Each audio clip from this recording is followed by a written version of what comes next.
नमस्कार साथियों, एक बार फिर हम आपके बीच में उपस्थित है अपनी क्लासेस के लेके। आप आज हम पढ़ेंगे जीसीएस। जीसीएस की फुल फॉर्म है Glasgow coma scale. Glasgow coma scale कौन सी कंडीशन में अपन देखते हैं, ये स्केल का यूज कहाँ होता है, इसका स्कोर कितना है और अपन इसको कैसे यूज करते हैं पेशेंट के ऊपर, वो सब आज अपन देखेंगे। आज की क्लास में अपन देखेंगे जीसीएस। ये जीसीएस स्कोर जो ये स्केल है, ये बहुत ही इंपॉर्टेंट है, टॉपिक है रिगार्डेड द नॉर्सेट और अदर कंपटीशन एग्जाम के बारे में। हर बार एग्जाम के अंदर इसके क्वेश्चन अपन को देखने को मिलेंगे। तो चलो देखते हैं जीसीएस। जीसीएस की जो फुल फॉर्म है वो ग्लासगो कोमा स्केल। ठीक है, ये स्केल जो होता है वो पेशेंट के कॉन्शियस लेवल को देखने के लिए अपन देखते हैं। The scale used to determine the patient's level of the consciousness, यानी कि पेशेंट का जो कॉन्शियसनेस है वो लेवल देखने के लिए हम अपन देखते हैं जीसीएस। इसके अंदर यूज हो रहा है वो ईवीएम। ईवीएम से मतलब होता है, ई का मतलब होता है आई ओपनिंग, और वी से याद होता है वर्बल रेस्पॉन्स, और एम से मतलब होता है मोटर रेस्पॉन्स। ये अपन देखते हैं ई का मतलब होता है आई ओपनिंग और उसका स्कोर। अगर कोई पेशेंट के अंदर अपन देखते हैं कॉन्शियसनेस लेवल, तो सबसे पहले मैंने आपको बताया था ईवीएम।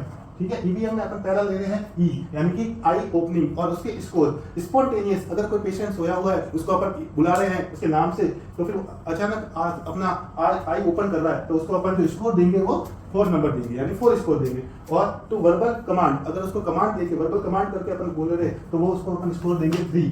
ठीक है, और उसको कोई पेन, ठीक है, पेन मतलब ऐसा नहीं कि आप उसको ज्यादा पेन दो, हल्का सा थोड़ा सा पिंच करेंगे, तो उसको अगर पेन दिखे, अगर उसकी आई ओपनिंग हो रही है तो अपन उसको देंगे 2 नंबर। और अगर पेन के बाद में भी उसका कोई रेस्पॉन्स नहीं आ रहा है तो उसको अपन देंगे 1 नंबर। ठीक है, ये होता है अपना ई यानी कि आई ओपनिंग और उसके स्कोर। इसके अंदर आई ओपनिंग के अंदर मैक्सिमम अपन 4 नंबर दे सकते हैं और मिनिमम अपन उसको 1 नंबर दे सकते हैं। देखते हैं बी का मतलब होता है वर्बल रेस्पॉन्स और उसके स्कोर। तो पहला जो उसमें अपन देखेंगे ओरिएंटेड टॉक। अगर कोई पेशेंट है वो ओरिएंटेड है, एकदम सचेत है, तो उसको अपन जो मार्क्स देंगे वो 5 नंबर देंगे। और डिसओरिएंटेड टॉक है, मतलब उसकी जो ओरिएंटेशन थोड़ा कम है, डिसओरिएंटेड है, तो उसकी जो टॉक है उसमें अपन जो उसको स्कोर देंगे वो 4 मार्क्स देंगे। और इनएप्रोप्रिएट वर्ड्स, अगर उसके वर्ड्स है वो इनएप्रोप्रिएट है, मतलब प्रॉपर वर्ड नहीं है, जो अपन उसको बात कर रहे हैं उसमें से ए बे ऐसे बोलते हैं ना, तो उस वजह से अपन उसको देंगे 3 मार्क्स। और इनकम्प्रहेंसिव साउंड, इसका इनकम्प्रहेंसिव साउंड आ रहा है तो उस कंडीशन में अपन उसको देंगे 2 मार्क्स। और कोई रेस्पॉन्स ही नहीं आ रहा है तो उसको अपन देंगे 1 मार्क। ठीक है, तो ये हो गया अपना बी, या बी का मतलब है वर्बल रेस्पॉन्स। अब आगे देखते हैं अपन एम का मतलब होता है मोटर रेस्पॉन्स और उसके स्कोर।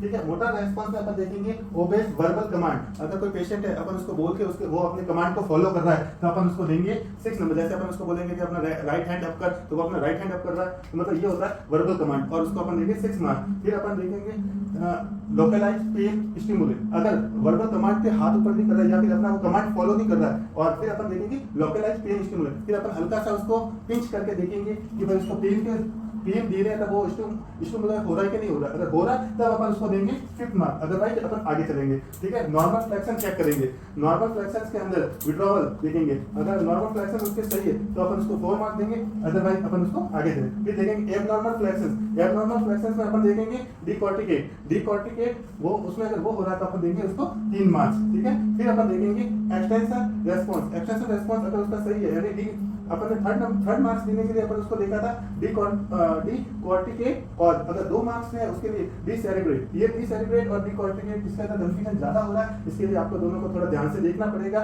ठीक है, अगर कोई रेस्पॉन्स नहीं आ रहा है तो अपन उसको देंगे 1 मार्क। तो ये अपना हो गया ईवीएम। तो ईवीएम के अंदर ई के अंदर अपन ने जो नंबर दिए थे, ठीक है, ईवीएम ई के अंदर जो नंबर दिए थे वो अपन ने दिए थे 4, बी के अंदर जो अपन ने नंबर दिए वो दिए 5, और एम के अंदर जो मैक्सिमम नंबर दिए है वो 6 दिए हैं। ईवीएम के अंदर अपन ने देखा कि मैक्सिमम, अब देख रहे हैं मैक्सिमम और मिनिमम स्कोर।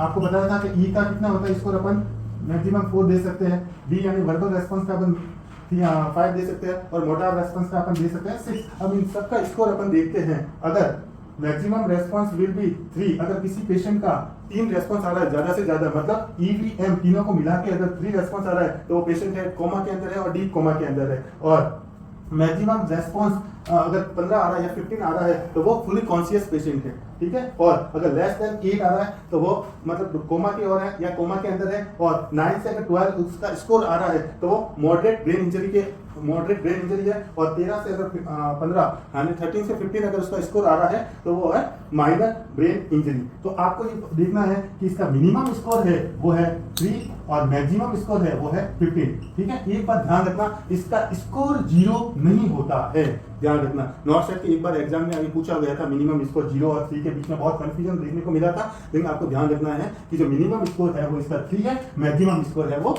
15 है।